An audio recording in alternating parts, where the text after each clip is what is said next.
ఈరోజు disaster management ఆఫీస్లో ఏదైతే హీట్ వేవ్స్కి సంబంధించి వడగాల్పులకి సంబంధించి అదేవిధంగా రాబోయే మాన్సూన్కి సంబంధించి ఏదైనా సైక్లోన్ వచ్చినా ఫ్లడ్ వచ్చినా కూడా ఎలాగ మనం ప్రిపేర్డ్గా ఉండాలని చెప్పి లైనింగ్ డిపార్ట్మెంట్ అందరితోని కూడా ఈరోజు ఒక రివ్యూ ఏర్పాటు చేసుకోవడం జరిగింది. దానికి మన జయలక్ష్మి గారు సిఎస్ గారు జయలక్ష్మి గారు వీళ్ళందరూ కూడా మనకి ఇక్కడికి రావడం జరిగిందండి. ఓవరాల్గా విషయం ఏంటంటే ఈరోజు ఈ మీటింగ్ సందర్భంగా ఇక్కడ ఎక్కడైతే వాటర్కి సంబంధించి ఆర్డబ్ల్యూఎస్ డిపార్ట్మెంట్ వాళ్ళు అలర్ట్ చేయడం, ఎక్కడ కూడా వాటర్కి సంబంధించి ఇబ్బంది రాకూడదు అని చెప్పడం, అదేవిధంగా చలివేంద్రాలు ఏర్పాటు చేయడం, అదేవిధంగా మీ అందరికీ తెలుసు ఈ డ్రైన్ సిస్టమ్ కూడా కొన్ని చోట్ల డ్రైన్ సిస్టంలోని ఈ వాటర్ పైప్ లైన్స్ అనేవి కొన్ని చోట్ల మేము కూడా ఐడెంటిఫై చేయడం జరిగింది. ఇలాంటివి ఎక్కడ రాకుండా వాటర్ కంటామినేషన్ అవ్వకుండా కూడా ఫర్దర్గా ఎటువంటి ఇబ్బందులు రాకుండా చూసుకునే బాధ్యత తీసుకోమని అన్ని డిపార్ట్మెంట్స్కి కూడా చెప్పడం జరిగింది. Health department, agriculture department, RWS, irrigation, everything. Irrigation department వాళ్ళకి కూడా బండ్ స్ట్రెంత్స్ ఎలా ఉన్నాయి, ఆ బండ్ స్ట్రెంథనింగ్ చేయాలి అనుకుంటే ఇంకా ఎస్టిమేషన్స్ ఎలా అవుతాయి, ఎట్టి పరిస్థితుల్లోని బండ్ స్ట్రెంత్కి సంబంధించిన ఒక ఓవరాల్ రిపోర్ట్ కూడా మాకు మే 2nd వీక్ కల్లా కావాలని చెప్పుకున్నాం.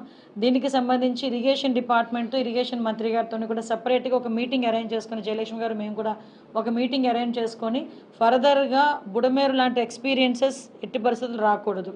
దీనికి కూడా ప్రధాన కారణం కూడా మీకు తెలుసు, లాస్ట్ 5 years ఇరిగేషన్ డిపార్ట్మెంట్ని మూలన కూర్చోబెట్టిన కారణంగా బండ్స్ కూడా స్ట్రెంథనింగ్ ఎక్కడ ఎలా ఉన్నాయన్నది కూడా డిపార్ట్మెంట్ వాళ్ళకి తెలియని పరిస్థితి అయిపోయింది.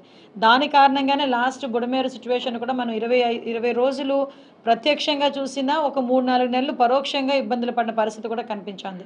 ఆ టైంలోని ఈ వాటర్ కంటామినేషన్ జరగటం అని, హెల్త్ ఇష్యూస్ రావటం, చాలామంది ప్రాపర్టీస్ లాస్ అవ్వటం, హ్యూమన్ లాస్ అవ్వటం, ఇవన్నీ కూడా జరిగినాయి.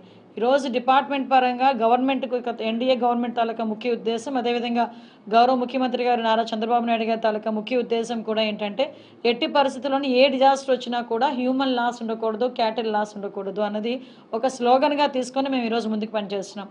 అట్ ద సేమ్ టైం ఏదైనా ఎంత ఇన్డెప్త్కి వెళ్తున్నామంటే ఈవెన్ దో గ్రౌండ్ లెవెల్లో, ఒక గ్రామం లెవెల్లో ఒక ఎంతమంది ప్రెగ్నెంట్ లేడీస్ ఉన్నారు, వాళ్ళకి ఎలాగ మనం చూసుకుంటున్నాం, ఇన్ కేసు ఏదైనా ఫ్లడ్ వచ్చినా, సైక్లోన్ వచ్చినా వాళ్ళని ఎలా షిఫ్ట్ చేయాలి, నియర్ బై ఉన్న తుఫాన్ షెల్టర్స్కి కూడా వాళ్ళు ఇప్పుడు ఏదైతే మేము ఈ లైట్నింగ్ వచ్చే పరిస్థితులు ఉన్నాయి, లేకపోతే ఫ్లడ్ వస్తుందని అలర్ట్ మెసేజ్లు పంపిస్తున్నాం. మీకు తెలుసు పలానా చోట వడగాల్పులు రావచ్చు, కొంచెం జాగ్రత్తలు పాటించండి అని, లేకపోతే పలానా చోట పిడుగులు పడే అవకాశం ఉంది, కొంచెం చెట్ల కింద ఉండొద్దు అని చెప్పి మేము ఎలాగైతే చెప్తున్నామో, అట్ ద సేమ్ టైం ఏదైనా ఫ్లడ్ వచ్చినా, సైక్లోన్ వచ్చినా వల్నరబుల్ ఏరియాస్కి నియర్ బై ఉన్న సైక్లోన్ షెల్టర్స్ ప్లేస్ కూడా వాళ్ళకి మేము పంపించేటట్టుగా, లొకేషన్ కూడా పంపించుకునేటట్టుగా ఈరోజు మా సిస్టమ్ని కూడా మేము క్రియేట్ చేసుకుంటున్నాం.